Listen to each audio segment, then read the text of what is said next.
Hi friends, ಎಲ್ಲರೂ ಹೇಗಿದ್ದೀರಿ? ಚೆನ್ನಾಗಿದ್ದೀರಿ ಅಲ್ವಾ? ಬನ್ನಿ ಫ್ರೆಂಡ್ಸ್, ನಾನು ಇವತ್ತೊಂದು ನಮ್ಮ ಮನೆಯಲ್ಲಿರುವಂತಹ ಬ್ರಹ್ಮಕಮಲದ ಹೂವಿನ ಗಿಡದ ಪಾಟ್ ತೋರಿಸುತ್ತೇನೆ ನೋಡಿ. ಇದರಲ್ಲಿ ಒಂದು 4 ಮೊಗ್ಗು ಬಿಟ್ಟಿದೆ. ಇವತ್ತು ಸಂಜೆ ಹರಳುತ್ತೆ ನೋಡಿ ಫ್ರೆಂಡ್ಸ್. ಇದೊಂದು ಮತ್ತು ನೋಡಿ ಇಲ್ಲೊಂದು, ಮತ್ತು ನೋಡಿ ಇಲ್ಲೊಂದು. ತುಂಬ ಚೆನ್ನಾಗಿ ಬಂದಿದೆ ಪಾಟ್. ಇದು ನಾನು ಗಿಡ ಹೇಗೆ ಗೊತ್ತಾ ಫ್ರೆಂಡ್ಸ್, ಇದರಲ್ಲಿ ನೋಡಿ, ಇದು ಒಂದು ಎಲೆ ನೋಡಿ ಈ ಥರ ಇರುತ್ತೆ. ಈ ಎಲೆಯಲ್ಲಿ ನಾನು ದಾರಿಯಲ್ಲಿ ಬರಬೇಕಾದ್ರೆ ಒಂದು ಅರ್ಧ ಎಲೆ ಕಟ್ಟಾಗಿ ಯಾರೋ ಬಿಸಾಕಿದ್ರು. ಓಕೆನಾ? ಎಷ್ಟಿತ್ತು ಅಂದರೆ ಇಲ್ಲಿಂದ ಮತ್ತು ಇಲ್ಲಿವರೆಗೂ ಇಷ್ಟಿತ್ತು. ಅದು ಅರ್ಧ ಎಲೆನೇ ತಂದು ನಾನು ಪಾಟಲ್ಲಿ, ಒಂದು ಸಣ್ಣ ಪಾಟು, ಅದು ದೊಡ್ಡ ಪಾಟೂ ಅಲ್ಲ ನೋಡಿ, ಈ ಪಾಟಲ್ಲಿ ಹಾಕಿದ್ದೆ. ನೋಡೋಣ ಬರುತ್ತಾ ಇಲ್ವಾ ಅಂತ ಅಂದ್ಬಿಟ್ಟು. ಅದೇ ಅರ್ಧ ಎಲೆಯಲ್ಲೇ ನೋಡಿ ಎಷ್ಟು ದೊಡ್ಡ ಗಿಡ ಬಂದಿದೆ. ಇನ್ನೂ ತುಂಬ ಚೆನ್ನಾಗಿ ಬಂದಿತ್ತು ಫ್ರೆಂಡ್ಸ್. ನಾವು ಸಮ್ಮರಲ್ಲಿ ಟೂರ್ ಹೋದಾಗ ಎಲ್ಲ ಸ್ವಲ್ಪ ನೀರು ಹಾಕಿದೆ, ಒಂದು ಸ್ವಲ್ಪ ಎಲ್ಲ ಒಣಗಿಬಿಟ್ಟಿದೆ. ಆದ್ರೂ ಪರವಾಗಿಲ್ಲ, ಫ್ರೆಶ್ಶಾಗೇ ಇದೆ ನೋಡಿ ಎಷ್ಟು ಚೆನ್ನಾಗಿದೆ. ಮೊನ್ನೆ ಒಂದು 5 ಮೊಗ್ಗು ಬಿಟ್ಟಿತ್ತು, ಅವಾಗ ವೀಡಿಯೋ ಮಾಡೋಕ್ಕಾಗಲಿಲ್ಲ. ಇದು ಸಂಜೆ ಹೊತ್ತು ಮಾತ್ರ ಅರಳುತ್ತೆ. ಇದು ಮನೆಯಲ್ಲಿದ್ದರೆ ತುಂಬ ಒಳ್ಳೆಯದು ಅಂತಾರೆ ಈ ಗಿಡ. ಹಾಗಾಗಿ ನಾನು ಪಾಟಲ್ಲಿ ಹಾಕಿದ್ದೆ ಫ್ರೆಂಡ್ಸ್. ನೋಡಿ, ಇದು ಹರಳದಾಗಂತೂ ಇದು ಸಂಜೆ ಹೊತ್ತು ಮಾತ್ರನೇ ಹರಳೋದು. ಅದು ಒಂದು 7:30 ಆದಮೇಲೆ ಹರಳೋದು. ಇದು ಸ್ಮೆಲ್ಲಂತೂ ತುಂಬ ಚೆನ್ನಾಗಿರುತ್ತೆ. ಒಂಥರ ವಿಚಿತ್ರವಾದಂತಹ ಸ್ಮೆಲ್ಲು, ತುಂಬ ಚೆನ್ನಾಗಿರುತ್ತೆ. ಒಂಥರ ಸ್ವರ್ಗದಲ್ಲೇ ಇದ್ದೀವೇನೋ ಅನಿಸುತ್ತೆ ಇದ್ರದ್ದು ಸ್ಮೆಲ್ಲು ತಗೋತಾ ಇದ್ದರೆ. ಅಷ್ಟು ಚೆನ್ನಾಗಿರುತ್ತೆ ಫ್ರೆಂಡ್ಸ್. ನೋಡಿ ಎಷ್ಟು ದೊಡ್ಡ ಗಿಡ ಆಗಿದೆ. ಅದಿನ್ನೂ ಬೆಳೆಯೋದಕ್ಕೆ ನೋಡಿ ಎಷ್ಟು ಮೇಲೋಗಿದೆ ನೋಡಿ. ಇನ್ನೂ ತುಂಬ ದೊಡ್ಡದಾಗೇ ಇತ್ತು ಫ್ರೆಂಡ್ಸ್. ಅದು ಮೊನ್ನೆ ಗಾಳಿಗೆಲ್ಲ ಒಂದು ಸ್ವಲ್ಪ ಗಿಡ ಎಲ್ಲ ಕಟ್ಟಾಗ್ಬಿಟ್ಟಿತ್ತು ನೋಡಿ. ಒಂದೊಂದು ಸಲ ಇದರಲ್ಲಿ 5-6 ಮೊಗ್ಗು ಈ ಥರ ಬಿಡುತ್ತೆ. ಸಂಜೆ ಹೊತ್ತು ಮಾತ್ರ ಅರಳುತ್ತೆ. ನಾನು ಆವಾಗಲೇ ತಗೊಂಡು ನಮ್ಮ ಮನೆ ಹತ್ರ ತುಂಬ ದೇವಸ್ಥಾನಗಳಿದೆ. ಆ ದೇವಸ್ಥಾನಗಳಲ್ಲಿ ತೊಗೊಂಡೋಗಿ ಕೊಡ್ತೀನಿ. ಶ್ರೀನಿವಾಸ ದೇವರಿಗೆ ಆಗಿರ್ಬೋದು, ಲಕ್ಷ್ಮೀ ಗಣೇಶ ಮತ್ತು ಲಿಂಗಕ್ಕೆ ಮತ್ತು ರಾಘವೇಂದ್ರ ಸ್ವಾಮಿಗೆ, ಅದು ಮೇಯ್ನು ತಲೆ ಮೇಲೇ ಇಟ್ಬಿಟ್ಟು ಪೂಜೆ ಮಾಡಿಕೊಡ್ತಾರೆ. ಆವಾಗಂತೂ ಎಷ್ಟು ಸಂತೋಷ ಆಗುತ್ತೆ ಅಂತಂದರೆ ನನಗಷ್ಟೇ ಸಂತೋಷ ಆಗುತ್ತೆ ಫ್ರೆಂಡ್ಸ್. ನೋಡಿ ತುಂಬ ದೊಡ್ಡ, ಇವಾಗ ನೋಡೋಕ್ಕೆ ಈ ಥರ ಇದೆ ಅಷ್ಟೇ. ಇದು ಹರಳಿದ್ರೆ ತುಂಬ ದೊಡ್ಡದಾಗಿರುತ್ತೆ ಫ್ರೆಂಡ್ಸ್. ಮತ್ತು ಇನ್ನೊಂದು ಗಿಡ ಬಂದ್ಬಿಟ್ಟು ಇದು ನೋಡಿ, ಇದು ಬೆಟ್ಟದ ನೆಲ್ಲಿಕಾಯಿ ಗಿಡ. ಇದು ಅಷ್ಟೇ ಫ್ರೆಂಡ್ಸ್. ಇದು ನಾನು ಗಿಡನೇ ಹಾಕಿಲ್ಲ, ಯಾವುದೇ ಥರ ಸಸಿ ಕೂಡ ನಾನು ಹಾಕಿಲ್ಲ. ಅದೇ ಬಂದಿರೋದು ಫ್ರೆಂಡ್ಸ್. ನೋಡಿ ಎಷ್ಟು ದೊಡ್ಡದಾಗಿ ಬೆಳೆದಿದೆ. ಯಾವಾಗಲೂ ಅಷ್ಟೇ, ಈ ತುಳಸಿ ಹಬ್ಬ ಮಾಡಬೇಕಾದ್ರೆ ತುಳಸಿ ಗಿಡದಲ್ಲಿ ನೆಲ್ಲಿಕಾಯಿದು ಎಲ್ಲ ಕೊಂಬೆ ತಂದು ಇಟ್ಬಿಟ್ಟು ಪೂಜೆ ಮಾಡ್ತೀವಲ್ಲ, ಆವಾಗ ಅದರಲ್ಲಿ ಏನು ಬೀಜ ಇರುತ್ತೋ ಏನೋ ಗೊತ್ತಿಲ್ಲ, ಅದರಲ್ಲೇನೋ ಉದುರಿರುತ್ತೋ ಏನೋ ಗೊತ್ತಿಲ್ಲ. ಅದಾದಮೇಲೆ ತುಳಸಿ ಹಬ್ಬ ಆದಮೇಲೆ ಒಂದು 15-20 ದಿವಸಕ್ಕೆ ಸಣ್ಣದೊಂದು ಮೊಳಕೆ ಬರುತ್ತೆ. ಯಾವಾಗಲೂ ಅಷ್ಟೇ ಫ್ರೆಂಡ್ಸ್, ವರ್ಷನೂ ಅಷ್ಟೇ. ನಾನು ಈ ಥರ ಎಷ್ಟೊಂದು ಪಾಟ್ ಮಾಡ್ಕೊಂಡಿದ್ದೀನಿ ಗೊತ್ತಾ, ಇನ್ನು ಬೆಟ್ಟದ ನೆಲ್ಲಿಕಾಯಿ ಮರದ್ದು. ಪ್ರತಿ ವರ್ಷವೂ ಹಾಗೆ ಬಿಡುತ್ತೆ. ಸಣ್ಣ ಮೊಳಕೆ ಇರುತ್ತೆ ಫ್ರೆಂಡ್ಸ್. ಇದು ಸಣ್ಣ ಮೊಳಕೆನೇ ನೋಡಿ ಎಷ್ಟು ದೊಡ್ಡದಾಗಿ ಬೆಳೆದಿದೆ. ಇವಾಗ ಮೋಡ ಇರೋದ್ರಿಂದ ಈ ಥರ ಕಾಣಿಸ್ತಿದೆ. ಬಿಸಿಲಿದ್ದಿದ್ರೆ ತುಂಬ ಚೆನ್ನಾಗಿ ಕಾಣಿಸ್ತಾ ಇತ್ತು, ಒಳ್ಳೆ ಗ್ರೀನ್ ಕಲರು. ಅದರಲ್ಲೂ ನಮ್ಮ ಮನೆಯಲ್ಲಿ 2 ಥರ ಗಿಡ, ಇದರಲ್ಲಿ ಹೆಣ್ಣು ಗಂಡು ಅನ್ನೋ ಥರನೂ ಇದೆಯಂತೆ. ನನಗೆ ಗೊತ್ತಿರಲಿಲ್ಲ, ಯಾರೋ ನಮ್ಮ ಫ್ರೆಂಡ್ಸ್ ಹೇಳಿದ್ದು.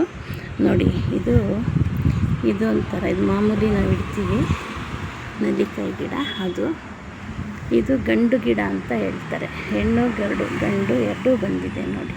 ಇದ್ರದ್ದು ಎಲೆಗಳೇ ಇದು ಹೊರಗಡೆ ಹೋಗ್ಬಿಟ್ಟಿದೆ. ಇದೇ ಒಂದು ಸ್ವಲ್ಪ ಡಿಫ್ರೆಂಟ್ ಆಗಿದೆ ಎಲೆಗಳು ನೋಡೋದಕ್ಕೆ. ಕಲರೂ ಅಷ್ಟೇ ಫ್ರೆಂಡ್ಸ್, ಸ್ವಲ್ಪ ಚೇಂಜ್ ಇದೆ ಇದಕ್ಕೂ ಇದು ಡಾರ್ಕ್ ಗ್ರೀನ್ ಬರುತ್ತೆ ಒಂದು ಗಿಡ, ಇನ್ನೊಂದು ಲೈಟ್ ಗ್ರೀನ್ ಬರುತ್ತೆ. ಅದು ನೋಡಿ ಇಲ್ಲಿ ಗ್ರಿಲ್ಲಿಂದೆಲ್ಲ ಹೊರಗಡೆ ಹೋಗ್ಬಿಟ್ಟಿದೆ, ಹಾಗಾಗಿ ಅದು ಸರಿಯಾಗಿ ತೋರ್ಸೋಕ್ಕಾಗ್ತಿಲ್ಲ.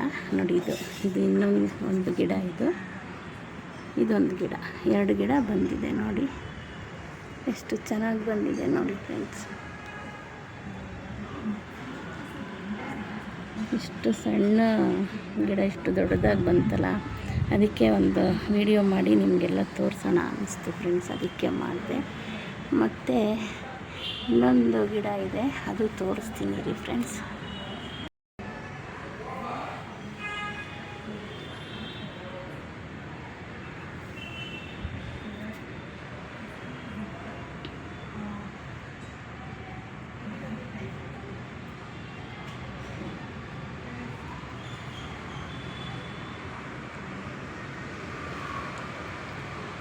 ನೋಡಿ ಎಷ್ಟು ದೊಡ್ಡದಾಗಿದೆ, ಎಷ್ಟು ಚೆನ್ನಾಗಿದೆ.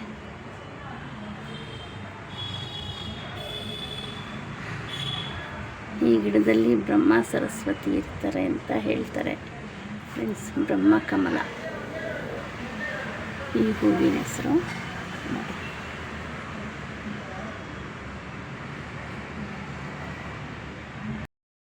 ಮತ್ತು ನೋಡಿ ಫ್ರೆಂಡ್ಸ್, ಇದೊಂದು ಗಿಡ, ಇದು ಮಂಗರಬಳ್ಳಿ ಅಂತ ಹೇಳ್ತಾರೆ. ಇದು ಅಷ್ಟೇ ಫ್ರೆಂಡ್ಸ್, ಇದು ನನಗೆ ಒಂದು ಸಣ್ಣದು ಸ್ವಲ್ಪ ಒಂದೇ ಒಂದು ಕಡ್ಡಿ ನನಗೆ ಯಾರೋ ಕೊಟ್ಟಿದ್ದರು, ಇದನ್ನೇ ಹಾಕಿ ಬರುತ್ತೆ ಅಂತ ಅಂದ್ಬಿಟ್ಟು. ಹಾಗಾಗಿ ನಾನು ಬರೀ ಇಷ್ಟು ಮಾತ್ರನೇ ಫ್ರೆಂಡ್ಸ್, ಇದೊಂದು ಕಟ್ಸ್ ಈಗ ಬರುತ್ತಲ್ಲ, ಇಷ್ಟು ಮಾತ್ರನೇ ನಾನು ಹಾಕಿದ್ದು. ನೋಡಿ ಆ ಗಿಡ ಎಷ್ಟು ದೊಡ್ಡದಾಗಿ ಬಂದಿದೆ ನೋಡಿ ಫ್ರೆಂಡ್ಸ್. ಇದು ಅಷ್ಟೇ, ಇದಂತೂ ಆರೋಗ್ಯಕ್ಕೆ ತುಂಬ ಒಳ್ಳೆಯದು. ಇದ್ರದ್ದು ಪಲ್ಯ ಮಾಡ್ಕೊಂಡು ತಿಂದರೆ ನೋಡಿ, ಇದು ಚಿಗುರೆಲ್ಲ ಇವಾಗ ಎಷ್ಟು ಚೆನ್ನಾಗಿ ಚಿಗುರ್ತಾ ಇದೆ ನೋಡಿ, ಸಣ್ಣ ಸಣ್ಣ ಎಲೆಗಳು. ಇದ್ರ ಎಲೆ ಅಂತೂ ನೋಡೋದಕ್ಕೆ ತುಂಬ ಡಿಸೈನ್ ಆಗಿರುತ್ತೆ ಫ್ರೆಂಡ್ಸ್. ಇದು ನೋಡಿ ಎಷ್ಟು ಚೆನ್ನಾಗಿ ಬರ್ತಾಯಿದೆ.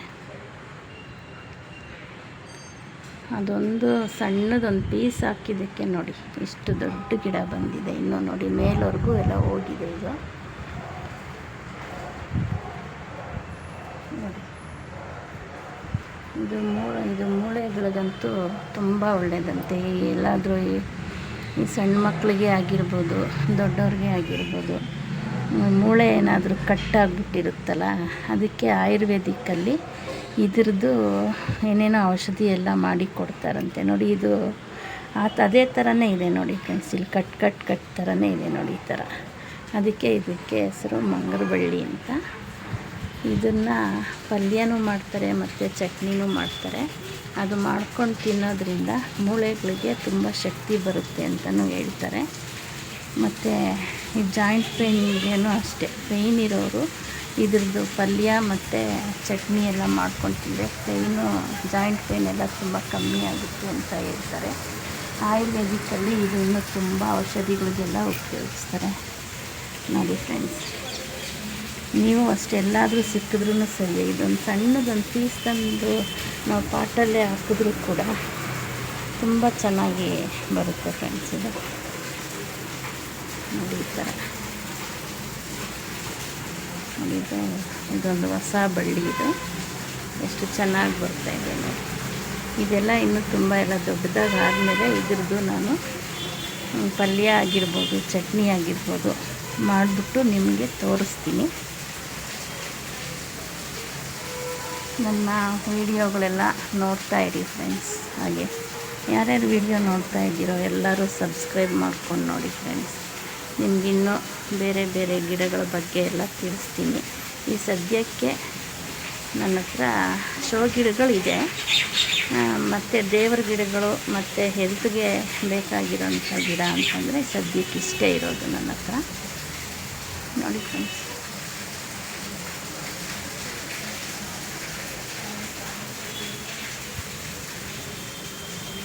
ಈ ಗಿಡದ್ದು ಪಲ್ಯನೋ ಚಟ್ನಿ ಮಾಡಿದ್ಮೇಲೆ ನಿಮಗೆ ಒಂದು ವಿಡಿಯೋ ಹಾಕ್ತೀನಿ ನೋಡಿ.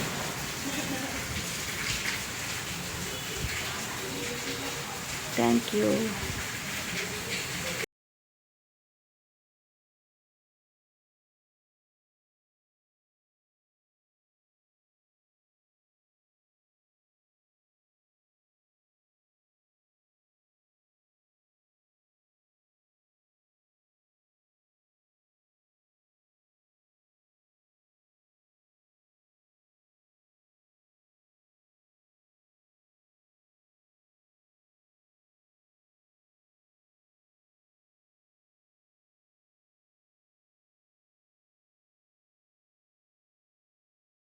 ನೋಡಿ ಫ್ರೆಂಡ್ಸ್, ಮತ್ತು ಈ ಗಿಡಗಳನ್ನ ಈಶಾನ್ಯ ಮೂಲೆಯಲ್ಲಿಟ್ಟರೆ ತುಂಬ ಒಳ್ಳೆಯದು ಅಂತ ಹೇಳ್ತಾರೆ. ಹಾಗಾಗಿ ನಾನು ಈಶಾನ್ಯ ಮೂಲೆಯಲ್ಲೇ ಇಟ್ಟಿದ್ದೀನಿ. ಡೈಲಿ ಇದಕ್ಕೆ ನಾನು ಪೂಜೆ ಕೂಡ ಮಾಡ್ತೀನಿ.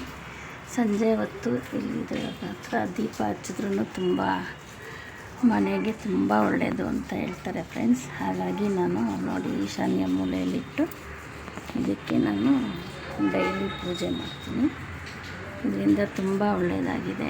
ನಿಮಗೂ ಅಷ್ಟೇ ಫ್ರೆಂಡ್ಸ್, ಈ ಗಿಡ ನಿಮಗೆಲ್ಲೇ ಸಿಕ್ಕಿದ್ರು ಮತ್ತು ತಗೊಂಡು ಬಂದು ಈ ಥರ ಪಾಟಲ್ಲಿ ಹಾಕಿ ನೀವು ಈಶಾನ್ಯ ಮೂಲೆಯಲ್ಲಿಟ್ಟು ಪೂಜೆ ಮಾಡಿ, ಮನೆಗೆ ತುಂಬ ಶುಭ ಆಗುತ್ತೆ. ಒಳ್ಳೆ ಶುಭ ಕಾರ್ಯಗಳು ಎಲ್ಲ ನಡೆಯುತ್ತೆ ಫ್ರೆಂಡ್ಸ್.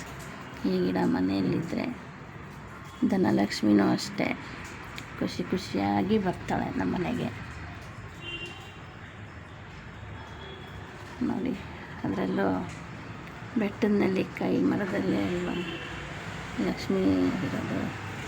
ಹಾಗಾಗಿ ದಿನ ಪೂಜೆ ಮಾಡಿದ್ರೂ ಅಷ್ಟೇ ಫ್ರೆಂಡ್ಸ್, ತುಂಬ ಒಳ್ಳೆಯದು. ಬೆಟ್ಟದ ನೆಲ್ಲಿಕಾಯಲ್ಲಿ ವಿಷ್ಣುನು ಮತ್ತು ಲಕ್ಷ್ಮಿ ಇಬ್ಬರು ಇರ್ತಾರೆ ಅಂತ ಹೇಳ್ತಾರೆ ಫ್ರೆಂಡ್ಸ್. ಹಾಗಾಗಿ ಇದನ್ನು ಈಶಾನ್ಯ ಮೂಲೆಯಲ್ಲೇ ಇಡೋದು ಬೆಸ್ಟು. ಸಂಜೆ ಹೊತ್ತು ಡೈಲಿ ಪೂಜೆ ಮಾಡಿದ್ರೆ ತುಂಬ ಒಳ್ಳೆಯದು. ಅದರಲ್ಲೂ ಶುಕ್ರವಾರ ಮಂಗಳವಾರ ಅಂತೂ ತುಂಬ ಚೆನ್ನಾಗಿ ಪೂಜೆ ಮಾಡಬೇಕು ಫ್ರೆಂಡ್ಸ್. ಅಷ್ಟೇ ಬೇಗ ಲಕ್ಷ್ಮಿ ಕೂಡ ಒಲಿತಾಳೆ ನಮಗೆ.